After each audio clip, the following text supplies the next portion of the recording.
como que Jesus vai me usar, mesmo sendo tão quebrado. Como Jesus vai me usar, mesmo depois de tantos anos, ou mesmo sabendo quem Ele é, mesmo indo para a igreja, mesmo tentando, eu ainda me sinto tão quebrado, tão quebrada. Como que eu vou conseguir ser crente, sabendo que eu deveria ter nascido de novo, mas a minha mentalidade continua muitas das vezes presa a um coração enganoso? Quando tantas das vezes eu me sinto mal, quando muitas das vezes eu mesmo sabendo vou lá e peco.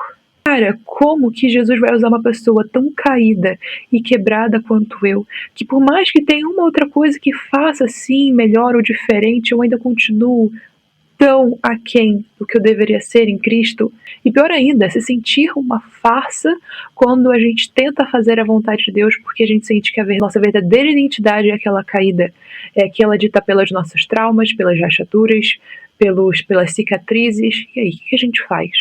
Quando a gente se depara com o fato da gente estar na caminhada cristã e ainda se sentir tão quebrado a ponto de não se sentir merecedor de Deus ou de levar o título de cristão. É sobre isso que a gente vai conversar hoje nesse canal. Seja muito bem-vindo, muito bem-vinda a esse canal, esse lugar aconchegante, onde a gente pode conversar sobre todas as coisas. Então fica aqui comigo. Quando eu estava editando os vídeos recentes aqui no canal que eu postei sobre como a gente não pode aceitar um coração enganoso, eu me senti uma farsa. É a tal da síndrome do impostor, só que cristã. Eu comecei a perceber, cara, muitas das vezes eu ouço esse coração enganoso. Eu sei que biblicamente o meu vídeo está correto, não tem problema, mas muitas das vezes eu ouço esse coração enganoso. Eu ouço um coração a partir das suas mágoas, a partir das suas tristezas, a partir das suas desavenças. Tem algumas vezes que eu ouço sim o Senhor, que eu não me conduzo pelo mau posicionamento do meu coração. Sim, glória a Deus, eu reconheço isso, eu reconheço que o Espírito Santo habita em mim e que existem coisas que eu faço que é pela graça. Mas e todas as vezes que o meu coração ainda tem tanto poder sobre mim? E todas as vezes que eu ainda me sinto tão quebrada e parece que Cristo ainda não chegou naquele ponto? E nesse momento que eu comecei a editar o vídeo, eu falei, cara, que é isso? Mano, como que eu vou postar esse vídeo sendo tão quebrada ainda? Eu sendo tão ainda pecadora? Tipo, eu sei que tá biblicamente correto, eu sei que isso aqui é uma coisa que pode edificar a vida das pessoas e pode edificar a minha vida, até porque é uma coisa que constantemente faço, que é perguntar a Deus, está alinhado com o seu coração, está alinhado com a sua vontade? É uma coisa que a gente precisa fazer e a gente não se dá conta. Então, assim, cara, é o simples, mas é uma coisa boa e que eu faço na minha vida, mas eu continuo quebrada, eu continuo fazendo coisas que eu não deveria fazer. Então, eu comecei a me sentir mal enquanto editava o vídeo e aí eu sinto que o Senhor ministrou algo no meu coração. Só um parênteses, Ellen, como eu sei que Deus está ministrando algo no meu coração, não é da minha vontade, não é da minha carne, não é nada disso.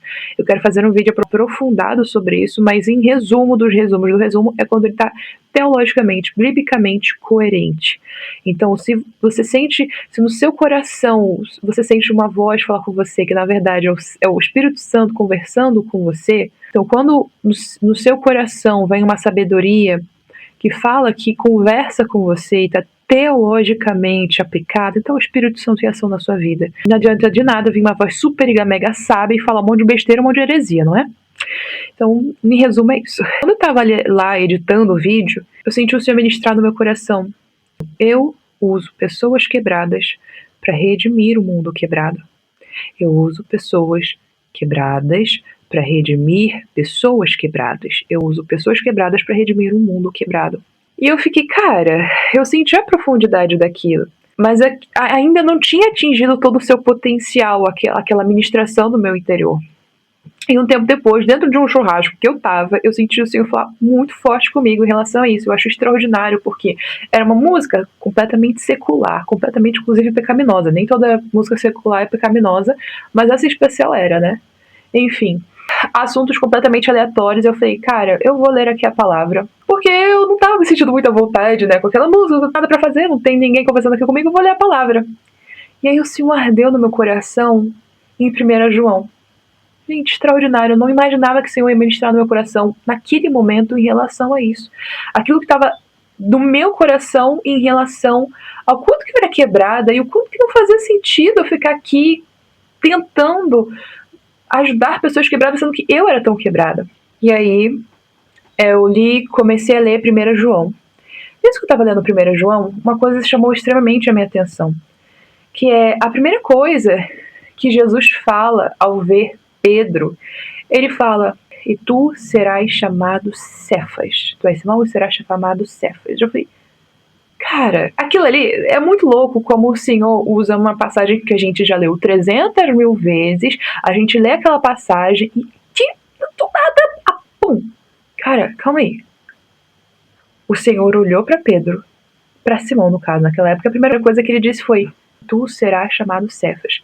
Talvez você não entenda a complexidade ou a grandiosidade do que isso significa agora, mas você tem ideia de que Jesus, quando chamou Pedro, ele já sabia que Pedro ia afundar no mar por causa da sua falta de fé, que ele seria completamente impulsivo e cortaria a orelha do guarda, mesmo Jesus tendo falado 1 trilhão de vezes sobre dar a outra face. Ele sabia que Pedro ia o negar 3 vezes, e ele foi lá e disse: tu serás chamado Cefas, que significa pedra. E pedra sempre foi símbolo de constância, de solidez, daquilo que é perene. Então ele chamou uma pessoa que ele sempre soube que era instável, seu amor tinha oscilações, que pode até mesmo não ser uma pessoa confiável, né? Como que uma pessoa que me trai, me nega 3 vezes, eu vou confiar nele? Jesus não somente confiou nele, mas chamou ele de Cefas, antes mesmo de qualquer coisa. Porque o olhar de Cristo sobre Pedro, desde o início, foi um olhar de redenção, não de condenação. E aquilo ali veio muito forte no meu coração, porque, cara... Então, quando Jesus olha para mim, o nosso mestre olha para nós, sim, ele sabe que a gente pecou, ele sabe os nossos pecados, ele sabe as intenções, os intentos do nosso coração, ele sabe aqueles pecados que a gente não quer contar nem para as pessoas que a gente mais ama, ele sabe de todas as coisas, e mesmo assim ele nos chama, e quando nos chama, ele já nos chama com esse olhar de redenção, esse olhar para aquilo que está além do que a gente pode conceber. Ele já sabe de tudo. Ele não veio pra gente sem saber que lá no futuro a gente ia pecar, que talvez a gente pudesse... Não, ele sabe. Ele sempre soube, por exemplo, que Judas o trairia. Ele não sabia que Pedro também iria o trair? Negando-o 3 vezes?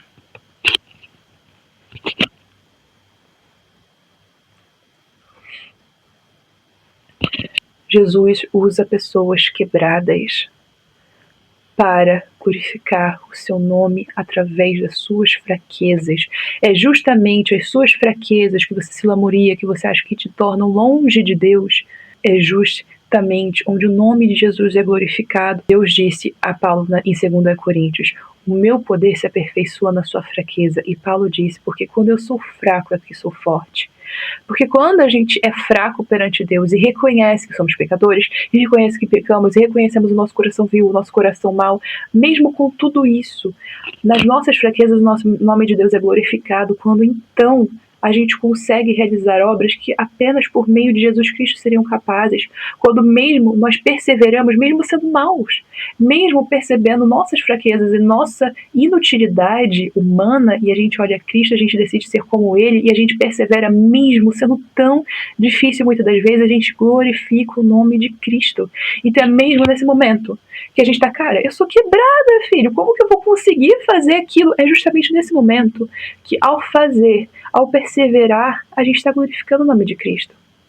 Paulo diz: nós não somos do que retrocedem, mas do que perseveram, porque é Cristo que está conosco. Quando nossa fé oscila, Cristo continua sobre as águas, sem medo, sem pestanejar, fiel, pronto para nos acudir.